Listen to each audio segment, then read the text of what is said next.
네, 질의응답 하겠습니다. 재수 등 힘든 경험을 겪었을 때 이를 잇는 방법은 무엇이 있나요? 실패해서 많이 배우고 많이 극복한 상태지만 그 당시에 우울하고 힘들었던 기억들이 문득문득 떠올라서 가끔 힘듭니다. 시간만이 답일까요? 그러니까 이런 부분에서 이렇게 글쓰기 하는 게 좋아요. 이런 힘들었던 것들을 담담하게 막 써 내려가면서 일종의 이제 그거를 센스 메이킹을 한다고 하는데 의미를 만들어 가는 거죠. 실제로 의미를 찾았으면 그 의미 찾은 부분들에 대해서 좀 더 이제 구체화시켜서 과거에 어려웠던 그런 고충의 순간들이 지금의 내 삶의 자원이 되었다는 거를 좀 더 명확하게 내 머릿속에 인지할 수 있도록 글을 쓰는 게 좋습니다. 심각한 우울증을 겪는 사람들도 낙관적 설명 양식이 도움이 되나요? 실제로 지금 오늘 ABCD 모형이라는 게 혹시 뭐 들어봤으려나 인지행동치료 모형 중에 하나예요. 여러분들이 오늘 배운 게 인지행동치료라고 하는 걸 배운 거예요. 그러니까 효과가 있으니까 당연히 하겠죠. 이건 뭐 1970년대부터 역사 전통을 자랑하는 모형이니까 굉장히 과학적이죠. 우울이 심각한 상태에서 약물 치료 없이 절망의 굴레에서 벗어나서 생각의 전환이 가능한지 궁금합니다. 현대 심리학자들이 한 10년 이내의 연구들에서 발견하고 있는 건 뭐냐면은 약물 치료를 하면 약물 의존성만 늘어나고 별로 좋지 않다는 거예요. 오히려 이런 ABCD 모형 같은 인지 행동 치료, 행동이 바꾸고 생각을 바꾸고 내 말 습관을 바꾸는 게 진짜 치료 효과가 더 크다는 겁니다. 그리고 약물 치료를 하더라도 초기에만 조금 하고 이 인지행동 치료를 오히려 더 많이 해야 된다는 게 현대 심리학자들의 새로운 발견이에요. 다음, 주변 환경에는 낙관적 혹은 비관적 설명 양식에 영향을 주는 요인에는 무엇이 있는지 궁금합니다. 주변 환경? 아까 얘기한 뭐 부모, 선생님, 또래 뭐 이런 거. 그 외에 뭐가 있냐? 또한 낙관적 혹은 비관적 설명 양식은 타고난 것이 아니라 후천적으로 형성되는 건가요? 일단 뒤에 거부터 말씀드리면 후천적인 거고요. 그래서 바꿀 수 있는 거예요. 또 연습을 하면. 그리고 어마어마한 사건, 그러니까 트라우마틱한 사건이라고 보통 얘기하죠. 큰 정말 내 주변에서 사건이 있거나 내가 정말 장애가 올 정도의 그런 뭐 교통사고 같은 게 있었어. 뭐 그러면은 또 약간 비관적이 될 수도 있죠.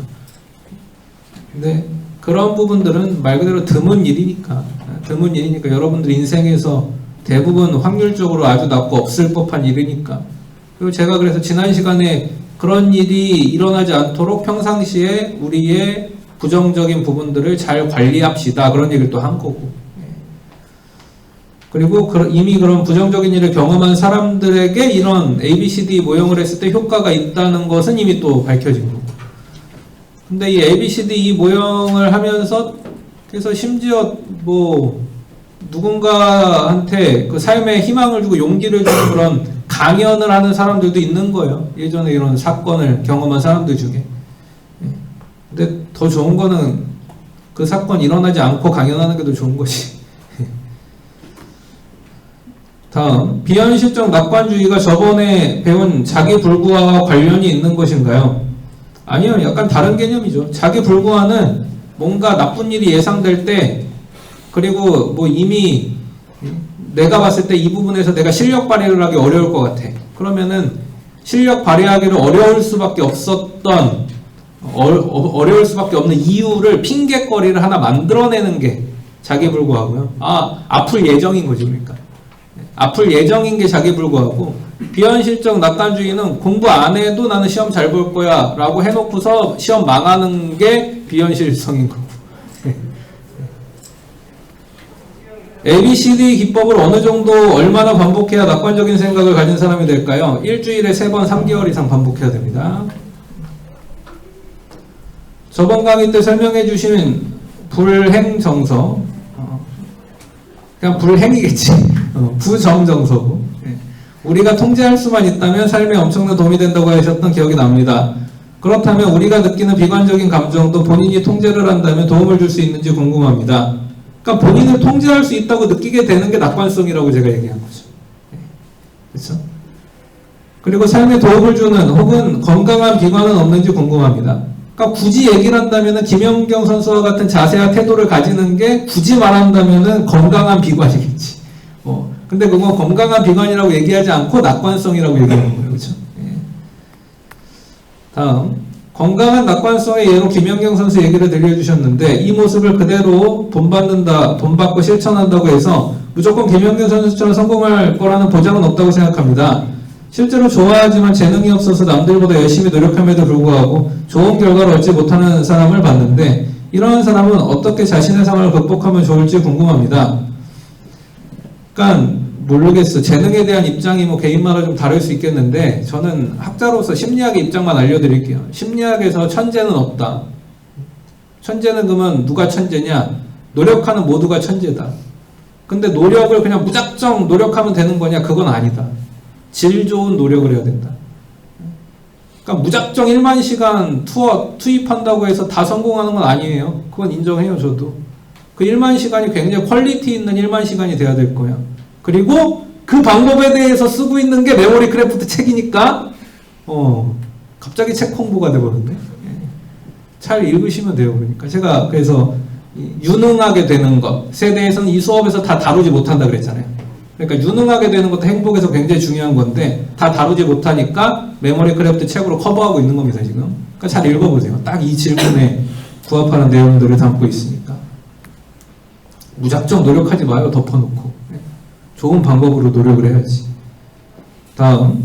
만약 어떤 고칠 수 없는 기질로 인해서 실수나 실패를 영원히 극복하지 못한 사람이 있다고 한다면 그 사람에게 낙관적 설명 양식이 도움이 될까요? 낙관적 설명 양식을 가진 사람은 그러니까 이런 질문을 안 하는 거죠. 영원히 실패를 영원히 극복하지 못하는 사람이 있다라는 생각을 안 하는 거지. 그런 건 없다고 생각하는 거죠. 이런 질문 자체가 안 나오는 거지. 평생을 부정적 언어 습관을 달고 살아왔는데 과연 바꾸는 게 정말로 가능하다고 생각하시나요? 네. 이건 yes, no 퀘스천이네. 그리고 낙관적 설명 양식을 가진 사람은 역시 이 뒷부분의 질문을 안 하는 거죠. 그치? 그치? 뭐 바꾸는 게 정말로 가능하다고 생각합니까? 이런 질문 자체를 안 하겠지. 왜? 바꾸는 게 가능하다고 이미 생각하니까. 그쵸? 다음, ABCD 기법에서 자동적인 과정과 인지적인 과정으로 나눠져 있는데 그래서 이게 인지행동 치료인 거예요. 인지적인 과정은 자동적인 과정을 해결하기 위한 과정인가요? 아니면 A에서 바로 D2로 넘어가야 한다는 걸까요? A, B, C까지는 제가 말했잖아요. 그냥 쭉 가요. 근데 그거를 이제 단계로 좀 나눠 놓은 거죠. 그 쭉 가는 과정이 단계가 좀 있다. 부정적인 사건이 있고 왜곡된 신념이 있고 그래서 잘못된 결론으로 가더라. 그래서 D2 인지행동 치료를 한다면 반박을 꼭 해야 된다. 다음, 불행할 때 억지로 웃으면 오히려 더 불행해진다고 했는데 이때 저강도 긍정명사에 해당하는 행동으로 불행 극복이 가능한지 궁금합니다. 그렇죠. 예, 운동하고 음악 감상하고 산책하고 또 진짜로 맛있는 음식 먹으러 가요. 또 친구들하고 수다 떨러 가고 아이스크림 먹으러 가고 이렇게 하는 거죠. 다음, ABCDE 기법에서 너무 비관적이라 D로 못 넘어갈 것 같은 경우에는 어떻게 해야 하나요? 그래서 연습이 필요한 거예요. 예. 그러니까 낙관적 설명 양식 연습이자 연습. 일주일에 3번 이상 3개월 이상은 해야 된다. 어떤 상황에 대한 자기 합리화를 하는 것도 낙관적인 언어 습관 중 하나일 수 있나요? 자기 합리화는 사실 아까 얘기한 자기 불구화랑 오히려 비슷한 거겠지. 핑계거리를 만드는 거니까. 낙관적인 언어 습관하고는 오히려 반대죠. 이렇게 자기 합리화를 자주 하는 사람들은 오히려 행복해지기가 더 어려워지지. 비관적인 태도를 바꾸기 위한 방법으로 ABCD 기법 배웠는데 스스로의 노력만이 바뀌는 방법이라고 생각합니다. 스스로의 노력도 좋지만 다른 사람의 도움을 받으면서 비관적인 태도를 고치는 방법도 있는지 궁금합니다. 당연히 있죠. 그러니까 오은영 박사님 있는 거잖아요. 네. 그러니까 그 정도로 정신장애죠. 그러니까 그 정신장애예요. 정신장애로 분류될 만큼의 그 스펙트럼 안에 들어갈 정도로 심각하다. 그러면 이제 오은영 박사님 같은 사람 도움 받으면서 인지행동 치료도 하고 필요하면 초기라는 거는 그렇게 이제 병원 다닌 지 1년을 넘지 않아야 됩니다. 그리고 6개월 이내로 약은 끊는 게 좋아요. 6개월 이내로 약은 끊는 정도로 하면서 도움을 좀 받아야죠. 다음, 낙관적인 것과 자기 합리화를 구별하기 힘들 때가 있습니다. 이거 아까 얘기했고. 낙관적인 사람은 부정적인 기억을 일반적인 사람보다 덜 떠올리는지 궁금합니다.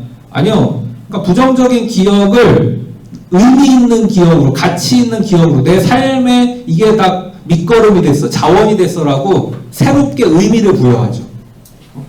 기억을 떠올리는 비중에선 차이가 없어요. 긍정적인 거나 부정적인 거나. 그런데 낙관적인 사람들은 부정적인 것에도 의미 부여가 되니까 좋아지는 거죠. 내 삶의 자원이 되니까. 불행에 웃음이 효과가 없는 거면 웃어서 암을 치료하는 치료법도 효과가 없는 걸까요? 네. 뭐 약간 이제 사이비 같다고 보시는 게 좋을 것 같아요. 암은 수술을 해야지. 다음, ABCDE 기법 외에 비관적 설명 양식을 바꿀 수 있는 다른 방법이 있나요? 네, 다음 주, 그 다음 주 수업에서 하는 것들을 잘 들어보시면 되겠습니다. 예. 다음 시간 뭐 이제 감사하기 또 이런 거 할 거니까. 예. 힘들 때 억지로 웃는 것은 좋지 못하다고 하셨는데, 그렇다면 부정적인 상황에서 마음속으로는 그렇게 생각하지 않지만 억지로라도 긍정적으로 생각하는 거 어떤지 여쭤보고 싶습니다. 그러니까 억지로가 아니라 약간 논리적으로 반박이 돼야 되는 거예요. 이성적으로. 아, 이게 영원하지 않아. 내가 이거 피할 수 없는 게 아니야. 또 이런 부분은 얼마든지 내 스스로 통제할 수 있어. 가능성을 높여갈 수 있어. 이렇게 논리적인 반박이 돼야 돼요.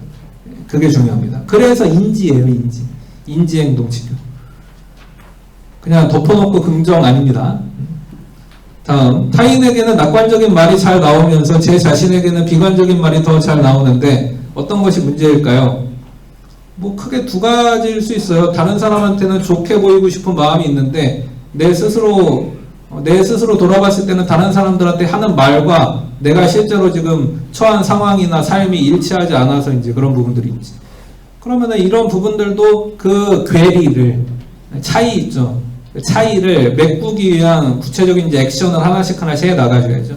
근데 한 번에 하기 어려우니까 한 단계씩 아주 작게 쪼개서 징검다리를 만들어서 나가시는 게 되게 중요하고, 그리고 막 그 징검다리 100개를 내 눈에 한 번에 막 전지에다 막 펼쳐놓고 그러면 안 돼요. 그럼 안 되고 한 5개 정도 징검다리만 딱딱딱 해서 하루에 하나씩 한 징검다리씩 건너가면서 만족을 느끼고 행복을 느끼고 이런 걸 하시면 굉장히 좋아지지. 이런 괴리가 줄어들고 나에게도 긍정적인 얘기를 할 수 있게 되죠. 그러니까 제일 나쁜 게 막 위시리스트 한 200개 써놓고서 왜 안 되지 하는 거야. 그럼 안 되지 당연히. 다음, 불행하다고 느껴지는 사람이 억지로 웃으면 더 불행해진다고 말씀하셨는데 불행할 때 울음으로 그 감정을 표출해야 한다고 이야기하는 사람들은 어떻게 생각하시나요? 사실 이것도 약간 지나친 생각이에요. 울 것까지는 없어. 그냥 음악 감상하고 좀 산책하고 생각을 정리하고 의미와 가치를 발견하는 그런 일들을 하고 조금 시간을 지연시키면서 내 머릿속에서 자동적으로 어떤 정보 처리가 이루어지고 회복 탄력성이 발휘되고 면역력이 발휘되기까지의 그 시간을 좀 벌어주면 돼요, 그냥. 네, 그래서 이렇게 질의응답을 마치도록 하겠습니다.